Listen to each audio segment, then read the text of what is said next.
大家有冇諗過點解日本啲卡通片入邊成日會見到好多唔同種類嘅妖怪呢？中國古代嘅神怪傳說又係點樣嚟嘅呢？今日咧，我想同大家分享一本好得意嘅書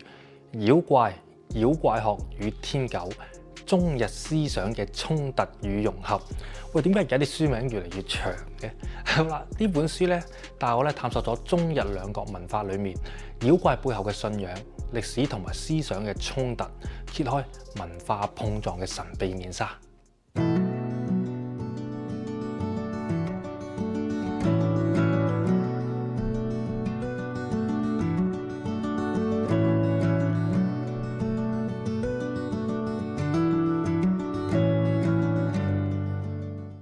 喺呢本書入面咧，作者黃任咧就深度分析咗中日妖怪文化嘅歷史起源。書裡面提到，妖怪乃異常之物，或為精氣之依附，或為人心所生。嗱，中國嘅妖怪咧文化咧就源遠流長嘅，最早咧可以追溯到去呢個《山海經》《搜神記》呢啲古籍。嗰陣時咧，妖怪咧就多數係代表天災人禍嘅預兆，警示皇帝係要行善施政。相反咧，日本嘅妖怪文化咧個發展咧就好唔同啦。由川野傳說到呢個百鬼夜行嘅妖怪繪卷，再到而家嘅動漫角色，好似鬼太郎啊或者河童啊，日本咧就將妖怪咧變成咗文化嘅象徵，甚至乎係地方嘅吉祥物。點解兩國啊對妖怪嘅態度可以差咁遠呢？中國視妖怪為懲罰同埋警示，而日本就會視佢哋為娛樂同埋藝術。兩國文化理念啊喺呢一度咧出現咗個好大嘅分歧。中國同日本對妖怪嘅理解咧，就唔單止係呢個文化嘅表象，而係深層思想嘅碰撞同交融。嗱，作者黃任喺書裡面就指出，中日兩國對妖怪嘅定義係基於唔同嘅歷史經驗同埋社會結構所塑造出嚟嘅。中國嘅妖怪文化咧係象徵秩序同埋呢個道德警示。中國嘅妖怪概念啦，可以追溯到去呢個先秦時期。當時咧，妖怪係自然現象或者天災嘅象徵，例如《搜神記》入面話，妖怪者，蓋精氣之衣物者也。簡單嚟講咧，就係精氣附喺呢個物件上面，就令到物件咧發生變異。呢啲妖怪咧就唔單止俾人覺得恐怖啦，仲被視為呢個警告國家失德或者政局不穩嘅預兆。例如古代天文觀測啦，就發現咗呢個月食嘅現象。咁民間咧就會講係天狗食月。咁朝廷咧就會舉行呢個驅妖儀式，警示皇帝應該修身齊家，行仁政。皇帝失德，天下亂象頻發，妖怪自然成為咗呢個災禍嘅代名詞。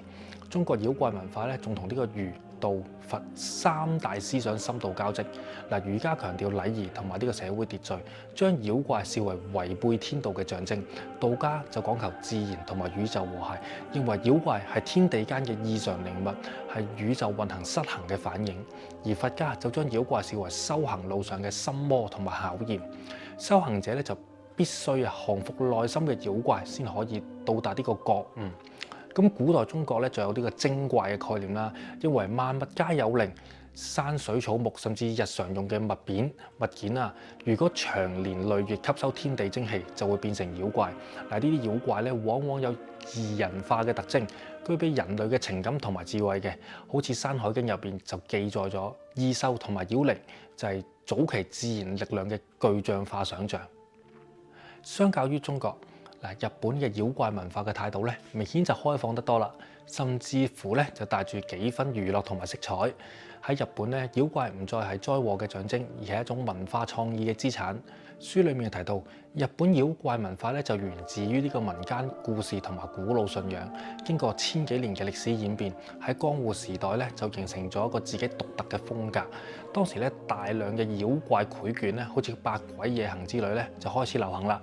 透過誇張嘅視覺效果，將妖怪轉化為富有藝術性嘅圖像，咁啊深受民眾喜愛嘅。其中咧最著名嘅妖怪就係天狗。嗱，早期嘅天狗咧係一個兇惡嘅妖靈，象徵住山林深處嘅神秘力量。但係咧經過呢個江戶時期嘅文化重塑，天狗咧就成為咗武士精神嘅象徵，變成咗一個既威嚴又具智慧嘅護法神靈。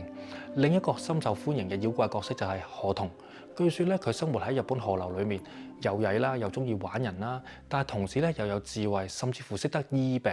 嗱，現代動漫同埋遊戲裏面咧，河童變成咗一個可愛搞笑嘅角色，甚至乎會變成地方吉祥物，推動旅遊經濟。書裏面就有講，日本人咧對妖怪嘅態度咧，反映出拿來主義嘅文化特質。日本文化咧不斷吸收外來嘅信仰，將其內化，然後創造出屬於自己嘅文化符號。作者認為呢一種創意同包容力喺日本妖怪文化裏面跨越時代，甚至乎走向全球嘅主要原因。最有趣嘅係，中國古代嘅妖怪文化其實深深影響咗日本，例如《山海經》裏面嘅神獸同埋妖靈，經過文化呢個流轉變成咗日本妖怪故事嘅素材。嗱，而喺日本近代嘅將妖怪視覺化或者商業化之後啦，呢種文化咧又反過嚟影響翻中國喎。喺現代小説咧、漫畫咧，甚至乎遊戲裏面咧出現咗更加多嘅中國妖怪嘅創作。作者又提出，妖怪唔單止係一個民族嘅想像，更加係文化記憶同埋身份認同嘅縮影。中日兩國透過妖怪文化建構咗屬於自己嘅精神世界，好似《百鬼夜行》同埋《搜神記》入面嘅妖怪，雖然外形同埋故事咧就差好遠嘅，但係內裏咧都流動住共同嘅文化基因，演繹出屬於東亞文化嘅奇幻篇章。不過，妖怪文化咧就唔單止係呢個神話同埋藝術，佢仲係社會價值嘅文化影射。作者就話啦，妖怪係一面反映社會焦慮同信仰衝突嘅文化鏡子。喺中國古代啦當時社會動盪或者天災就成日都發生，統治者咧就會用妖怪呢一個概念嚟控訴不忠嘅大臣或者解釋災難。好似話妖氣上升就代表呢個君王失德或者天下大亂。喺日本咧，妖怪就反而成為娛樂嘅象徵，無論係小朋友嘅玩具定係旅遊勝地嘅吸引點，妖怪嘅文化咧都好受歡迎嘅。嗱，呢一種文化差異咧，背後咧就反映咗唔同社會制度同價值觀嘅歷史積澱。中國咧重視秩序同埋倫理，所以妖怪咧多數都係負面嘅角色，提醒人要遵守呢個規範。日本咧就更加重視自然同埋幻想，所以妖怪咧係有多重身份嘅，甚至可愛到成為吉祥物，推動地方經濟。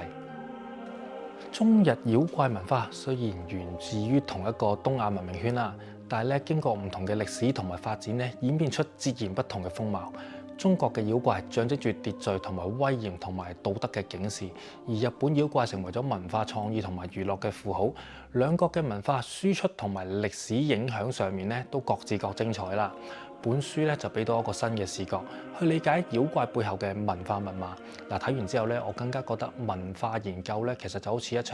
探索一場奇幻旅程咁樣。如果咧你對妖怪文化感到興趣嘅話咧，呢本書咧真係唔可以錯過嘅。睇完晒呢本書之後咧，我就好似行過咗一場跨越時空嘅文化旅程，穿梭喺呢個古老傳說同現代想像之間。妖怪對以前嘅我嚟講，只係動漫入面嘅奇幻角色，但係原來佢哋承載住嘅歷史、人性，甚至乎民族嘅集體記憶。中國嘅妖怪故事就好似一幅莊嚴嘅歷史畫卷，因為咧每一個妖怪背後咧都有一個警示，提醒人要敬畏天地，遵守呢個規範。如果冇遵守規範嘅話，命運就會降下懲罰。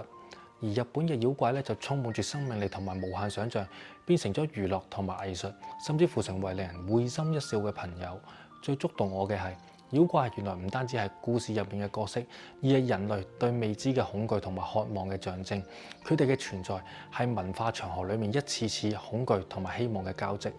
係人類對生命本質嘅拷問。嗱，睇完之後啦，如果我用呢個角度去睇呢個怪物咧，就好似歷史深處一個不滅嘅靈魂，陪伴住人類成長，喺光同影之間遊走。文化或者就真係一場無盡嘅妖怪之旅。如果大家中意我頻道嘅話，記得訂閱我頻道，再撳埋鬧鐘，咁我睇更新嘅時候，你第一時間知道。